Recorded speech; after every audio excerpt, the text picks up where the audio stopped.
Assalamualaikum warahmatullahi wabarakatuh. Allahu Akbar, Allahu Akbar, Allahu Akbar, Allahu Akbar, Allahu Akbar, Allahu Akbar, Allahu Akbar, Allahu Akbar, Allahu Akbar. La ilaha illallah wallahu akbar. Allahu akbar walillahil hamd. Allahu akbar kabiran walhamdulillahi katsiran. Wa subhanallahi bukratan wa asila.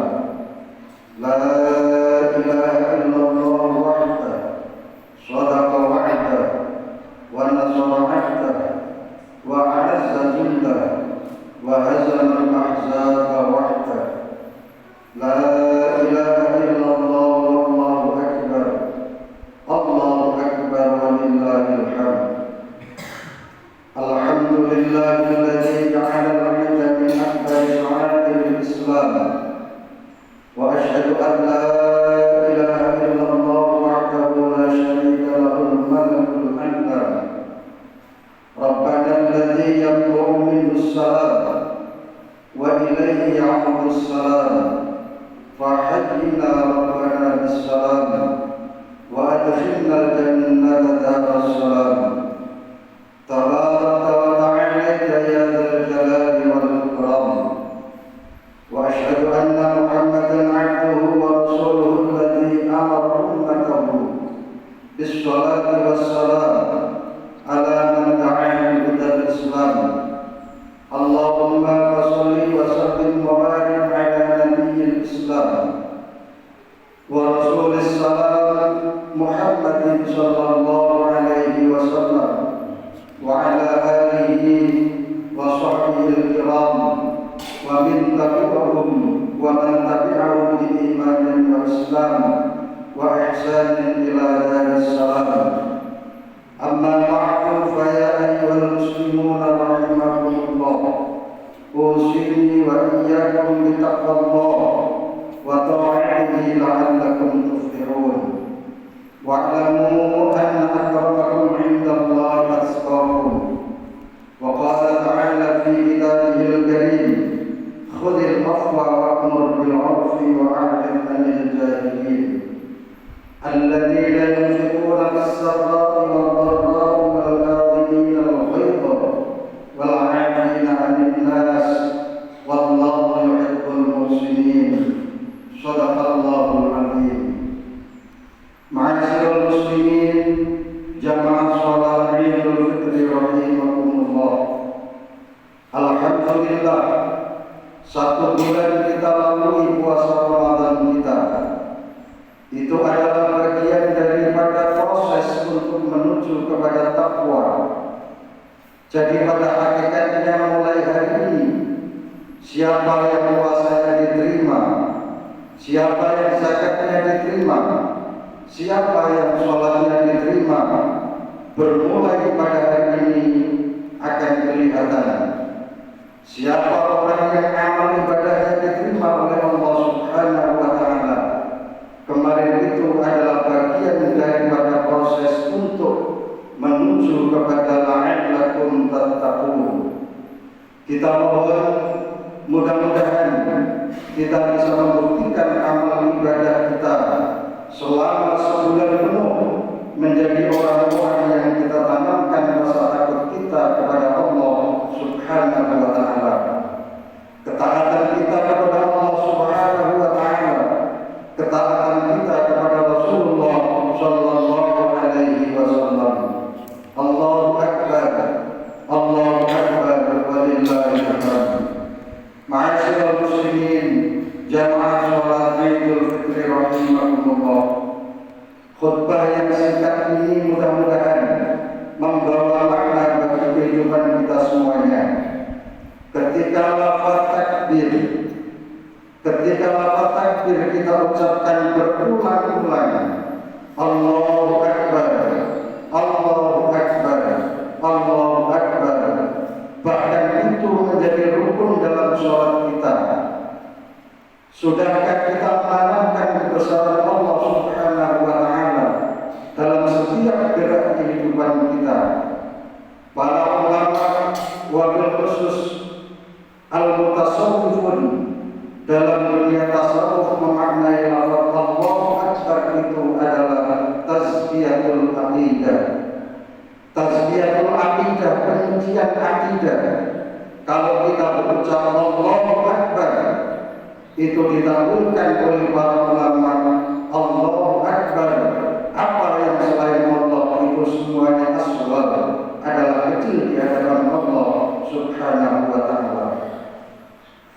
Sudahkah kita dalam kehidupan kita seringkali ada pengkhianatan terhadap ikrar-ikrar kita kepada Allah Subhanahu wa Ta'ala? Doa kita, ihdinas shiratal mustaqim, shiratal ladzina an'amta 'alaihim ghairil maghdubi 'alaihim waladdallin. Tapi seringkali justru jalan yang kita tempuh, jalan yang ditempuh oleh manusia yang mengaku beriman kepada Allah Subhanahu wa Ta'ala, yang mengaku percaya kepada Allah Subhanahu wa Ta'ala, yang berdoa jalan yang lurus, tapi jalan yang tidak lurus seringkali ditempuh oleh kita. Sebagai manusia, Allahu Akbar bagi para penguasa tidak ada ayat kecuali Allah firmankan dalam Al-Quran, Qulillahumma malikal mulki tu'til mulka man tasha' wa tanzi'ul mulka mimman tasha' wa tu'izzu man tasha' wa tudhillu man tasha' biyadikal khair innaka 'ala kulli syai'in qadir. Pesan saya kepada siapapun pada level apapun, setinggi apapun dan serendah apapun, ingatlah bahwa kekuasaan yang kau punya itu pemberian dari Allah Subhanahu wa Ta'ala. Engkau diberikan Allah Subhanahu wa Ta'ala itu suatu saat akan dicabut. Maka dalam hadis-hadis Rasulullah sallallahu alaihi wasallam, para penguasa-penguasa itu diingatkan oleh Allah Subhanahu wa Ta'ala. Mudah-mudahan selesai bulan suci Ramadan ini dihadirkan oleh Allah Subhanahu wa Ta'ala para penguasa-penguasa yang mempunyai amanah yang Allah titipkan kepadanya.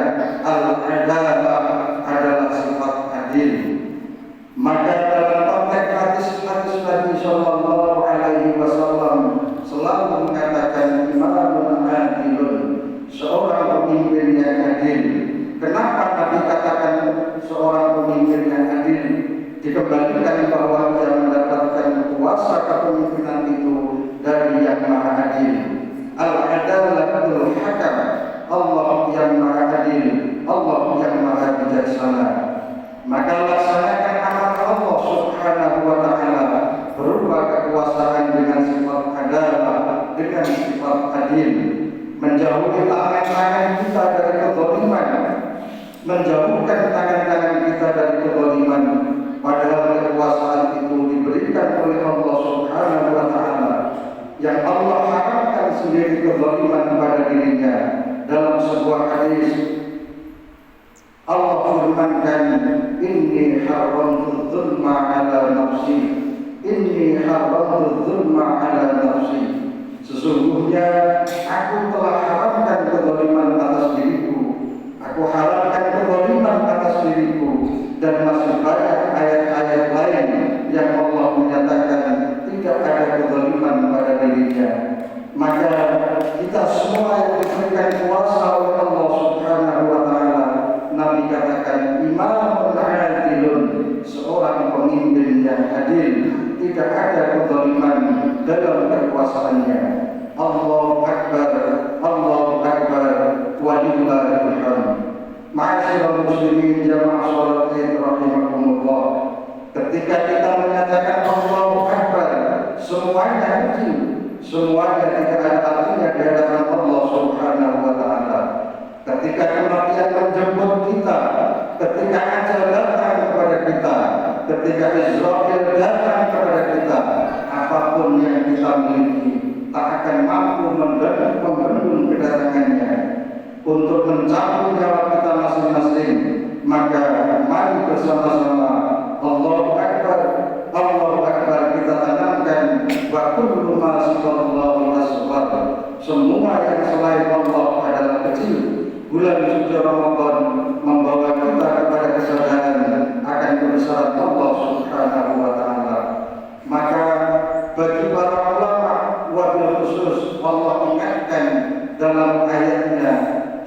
menggunakan kata-kata khasyah. Innama yakhsyallaha min ibadihi ulama. Bahwasanya yang ada rasa takut yang harus berlebih rasa takutnya kepada Allah adalah para ulama. Berbeda dengan orang yang berilmu lainnya, karena kata penggunaan yakhsha di sini dikhususkan kepada para ulama. Karena semakin bertambah ilmu kita, hendaklah semakin bertambah takut kita kepada Allah Subhanahu wa Ta'ala.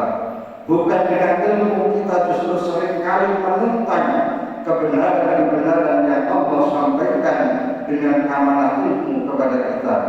Allahu Akbar, yang berilmu, mari sadarilah firman Allah Subhanahu wa Ta'ala, qalu subhanaka la ilma lana illa ma 'allamtana innaka antal alimul hakim.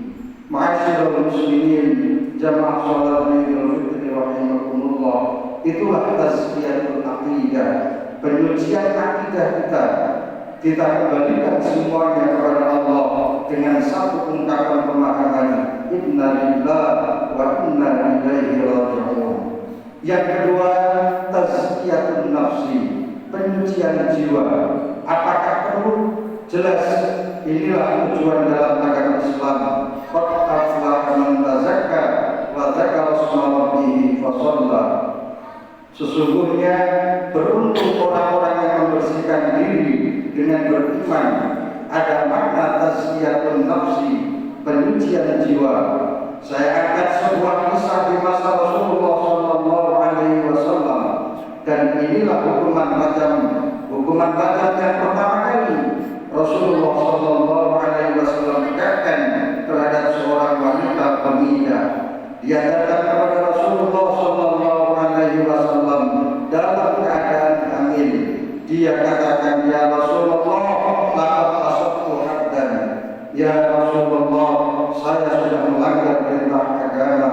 Ya Rasulullah, laqad asabtu haddan. Aku telah melanggar perintah agama, ya Rasulullah. Kemudian apa yang telah menimpa engkau? Laqad asabani haddan, ya Rasulullah. Saya sudah berzina, ya Rasulullah. Wanita ini datang kepada Nabi, dan inilah awal hukuman rajam yang Allah dan Rasulullah tegakkan pertama kali. Dia datang dalam keadaan hamil karena perbuatan zina. Kata Nabi, mau apa engkau datang? Hukuman untuk diriku, ya Rasulullah. Karena wanita itu sedang dalam keadaan hamil, Nabi pun memerintahkan, irji'i, pulanglah dulu sampai engkau nanti melahirkan bayimu. Pulang, nanti sesudah lahir baru engkau datang lagi.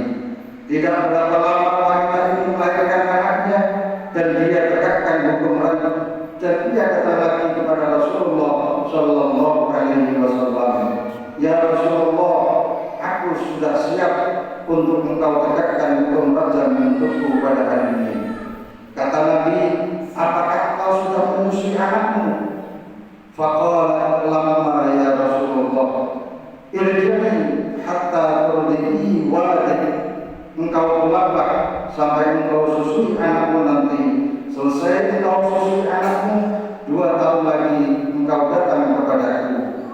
Selama masa susunya datang lagi itu wanita kepada Rasulullah Sallallahu Alaihi Wasallam. Sekarang aku ingin engkau tegakkan hukum syariat terhadap diriku, ya Rasulullah.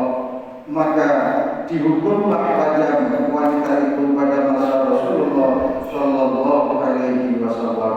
Dan inilah hukuman rajam pertama kali yang Rasulullah Sallallahu Alaihi Wasallam tegakkan dalam kehidupan syariat agama Islam. Apakah makna dari apa yang dilakukan oleh Rasulullah? Karena ini wanita, karena mensucikan dirinya, dia datang kepada Allah, dia datang kepada Rasulullah dengan perbuatan yang tidak diketahui oleh orang banyak, dengan perbuatan yang tidak dilihat oleh orang banyak, dengan perbuatan yang tidak didengar oleh orang banyak. Dia berzina, dia takut kepada Allah Subhanahu wa Ta'ala. dia ingin terbebas dari azab neraka, maka disucikanlah dirinya di dunia ini dengan hukuman rajam setelah ia bertaubat karena perintah Rasulullah Shallallahu Alaihi Wasallam. Umar bin Khattab ketika itu hadir, ya Rasulullah, untuk apa taubatnya? Dia sudah melanggar hukuman Allah. Kata Nabi, taubatnya itu wahai Umar, lau muslimat bisab'in dari ahli Madinah lawasihat. Satu orang ini, kata Nabi, kalau dibagi-bagikan untuk 70 penduduk Madinah, masih tersisa ampunan Allah Subhanahu wa taala untuk dirinya. Lau muslimat bisab'in dari ahli Madinah lawasihat. Kalau taubatnya ini dibagi-bagi untuk 70 ahli orang Madinah, lawasihat, katanya masih tersisa ampunan Allah dari satu taubatnya ke bagian lain karena taubatnya. Ma'asyiral muslimin rahimakumullah, ini orang yang sadar bahwa perbuatannya adalah perbuatan telah melanggar hukum Allah. Berapa banyak manusia sekarang, berapa banyak manusia sekarang yang dimuliakan oleh Allah Subhanahu wa taala, jelas-jelas ada kezaliman yang dia lakukan, jelas-jelas ada kedurhakaan yang dia lakukan, tidak malah istighfar kepada Allah, tidak malah mohon ampun kepada Allah, tapi makin menambah fitnah-fitnah terhadap orang banyak.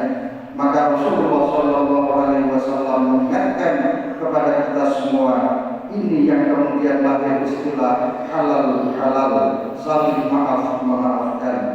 Kalau ada orang yang kezaliman kepada orang lain dari merusak kehormatannya atau merusak hak-haknya, kata Nabi Shallallahu Alaihi Wasallam, maka hendaklah ia meminta dihalal-halalkan pada hari ini.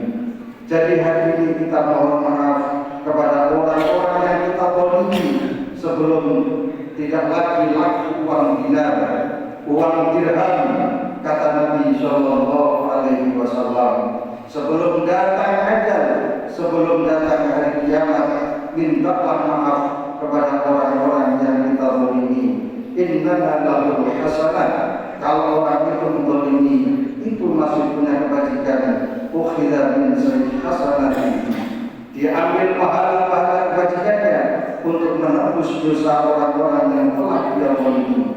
Fa illam takun lahu hasanah, kalau tidak ada lagi kebajikannya, ukhidha min sayyiati akhihi fa humila alaihi, maka diambillah dosa-dosa orang yang telah dizalimi untuk dipikulkan atas dirinya. Ma'asyiral muslimin jamaah salat Id rahimakumullah, itulah dosa kezaliman kita pada satu orang. Itu dosa kezaliman kita pada satu orang. Bagaimana kalau kezaliman itu terhadap berjuta-juta orang, berjuta-juta manusia, ditambah lagi yang kita zalimi adalah orang-orang yang dicintai oleh Allah Subhanahu wa taala. Orang-orang yang dicintai oleh Allah Subhanahu wa taala yang dalam surat An-Nisa Allah sebutkan secara spesifik, wa man yuti'illaha wa rasul fa ulaika ma'al ladzina an'ama Allahu 'alaihim minan nabiyyin was-siddiqin wasyuhada'i was-shalihin wa hasuna ulaika rafiqa.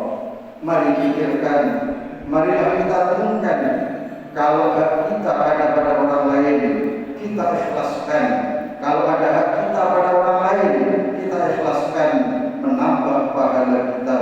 Yang harus lebih kita pikirkan, bagaimana kalau ada hak-hak orang lain yang kita rampas, hak kehormatan dirinya, hak hidupnya, bahkan nyawanya tak lagi berharga bagi dirinya. Untuk sebuah ambisi keinginan duniawinya, maka kata Nabi Shallallahu Alaihi Wasallam, mintalah dihalalkan, datangi orang per orang yang telah engkau zalimi. Ini kalau kita menyadari bahwa puasa Ramadan kita membawa pada satu tujuan, yaitu la'allakum tattaqun. Yang terakhir ada tazkiyatul mal atau penyucian harta. Apapun bentuknya, apakah itu zakat, infak kita, mari kita keluarkan sebagaimana firman Allah Subhanahu wa taala, khudh min amwalihim shadaqah tutahhirhum wa tuzakkihim biha wa shalli 'alaihim inna salataka sakanun lahum wallahu samii'un 'aliim. Kata Nabi sallallahu alaihi wasallam, akan datang suatu zaman orang-orang yang kaya dia keliling negeri membawa harta sedekahnya, emasnya, peraknya, dolarnya, rupiahnya, dia keliling negeri dibawa, dia kumpul itu hartanya, tapi sayang sekali tidak ada satupun orang yang mau menerimanya. Bukan tidak ada orang miskin, sampai tegaknya kiamat orang miskin itu tetap ada, kata Nabi Sallallahu Alaihi Wasallam. Tidak ada lagi orang yang mau menerima dan pemberian sedekahnya, sedekah yang dan zakatnya, bukan juga ada orang miskin lagi. Wa qala rajul, berkata si miskin, lau jita bil amsi, kalau saudara datang tempoh hari ketika kami mendatangi Anda, semuanya akan kami terima, sedekahnya, zakatnya. Adapun pada hari ini fala hajatalahu, saya tidak lagi hajat, saya tidak lagi butuh dengan harta-harta yang Anda bawa. Dan yang saya butuhkan dan yang saya tuntut saat ini adalah darah-darah yang ada pada diri saudara, daging-daging yang ada pada diri saudara, yang hakikatnya itu adalah milik saya. Wa fi amwalihim haqqul lis-sa'ili wal mahrum. Marilah kita bersama-sama sebelum datang zaman di mana orang miskin itu tidak menuntut darah-darah mereka yang ada pada diri kita, daging-daging mereka yang ada pada diri kita, karena bagian dari zakat dan sedekah yang tidak kita keluarkan. Marilah kita tunaikan, kita berikan hak mereka. Mari, sungguh sangat luar biasa kita akan keluar dengan menjadi seseorang yang benar-benar mampu meraih prestasi tazkiyatul aqidah, penyucian aqidah, dan kita keluar dengan tazkiyatul nafsi, penyucian jiwa, dan kita akan keluar dengan tazkiyatul mal, menyucikan harta kita. Ma'asyiral muslimin rahimakumullah, mudah-mudahan kita semuanya kembali kepada Allah Subhanahu wa taala dalam keadaan husnul khatimah, yauma la yanfa'u malun wa la banun illa man atallaha biqalbin salim. Ma'asyiral muslimin, jamaah salat Idul Fitri rahimakumullah, pada akhir dari khutbah Idul Fitri ini, semoga kita semua dapat mengakhiri bulan suci Ramadan dengan akhir yang baik, dengan husnul khatimah, dan kita berhari raya Idul Fitri dengan tetap meningkatkan amal ibadah dan ketakwaan kita kepada Allah Subhanahu wa taala. Dan semoga kita diberi kekuatan tetap istiqomah dalam beribadah setelah bulan suci Ramadan ini hingga bertemu dengan bulan Ramadan tahun yang akan datang. Amin ya rabbal alamin. Ja'alana Allah wa iyyakum minal mu'minin wal faizin wal maqbulin wa adkhalana wa iyyakum fi zumratil ibadis shalihin. Aqulu qawli hadza wa astaghfirullahal azim li wa lakum innahu huwal ghafurur rahim.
فقال تعالى عز من قائل إن الله وملائكته يصلون على النبي يا أيها الذين آمنوا صلوا عليه وسلموا تسليما اللهم صل وسلم على سيدنا وشفيعنا محمد وعلى آله وأصحابه أجمعين وارض اللهم عن الخلفاء الراشدين سيدنا أبي بكر الصديق وعمر وعثمان وعلي وعن كل الصحابة والتابعين والتابعين ومن تبعهم إلى يوم الدين وعلينا معهم برحمتك يا أرحم الراحمين اللهم اغفر للمسلمين والمسلمات والمؤمنين والمؤمنات الأحياء منهم والأموات إنك سميع قريب مجيب الدعوات يا قاضي الحاجات برحمتك يا أرحم الراحمين اللهم تقبل منا وضوءنا وصلاتنا وصيامنا وقيامنا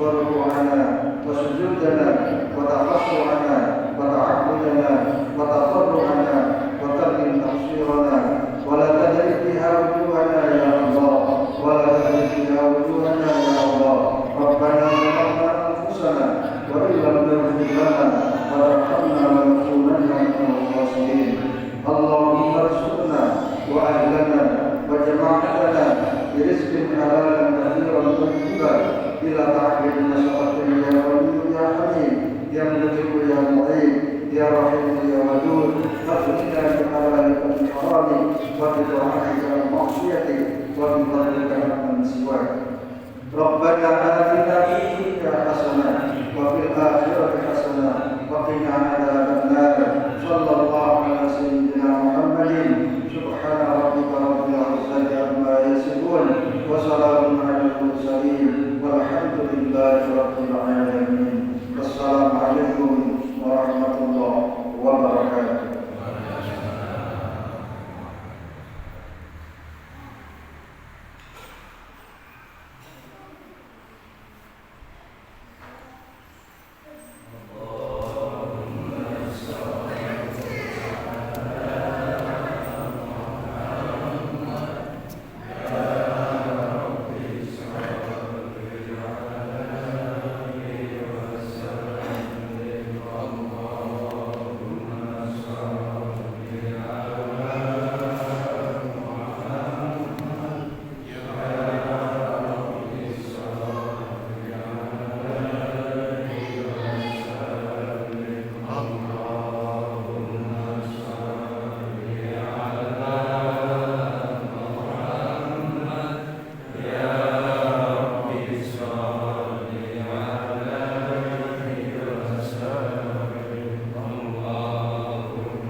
Jadi, kafe ini paling